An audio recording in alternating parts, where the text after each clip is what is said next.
ইব্রাহিম আলাইহিস সালাম একদিন আজরাইলকে বলছে, আজরাইল, কোন নাফরমান পাপীর রুহু যে কবজ করো তুমি, তখন তোমার চেহারাটা কিরকম হয়, আকৃতিটা আমার এটা একটু দেখাও। হযরত ইব্রাহিম আলাইহিস সালামকে আজরাইল বলছে, আল্লাহর কসম হে নবী, আপনি সহ্য করতে পারতেন না, আপনি এটা দেখতে চাইেন না। ইব্রাহিম আলাইহিস সালাম বললেন, না, আমার একটু হলেও দেখাও।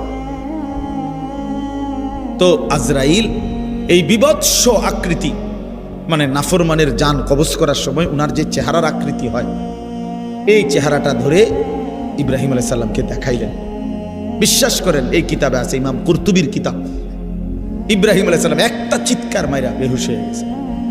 হুঁশ আসার পরে ইব্রাহিম আলাইহিস সালাম বললেন, আল্লাহর কসম, আয় আল্লাহ, মালিক আপনার কসম, কবরের আযাব, জাহান্নামের আযাব কোনো নাফরমানের জন্য কিছুই লাগবে না, শুধু আজরাইলের এই ভয়ানক দৃশ্য জান কবজের সময় একবার দেখলেই তার সারা জিন্দেগীর নাফরমানির শাস্তির জন্য এটাই যথেষ্ট।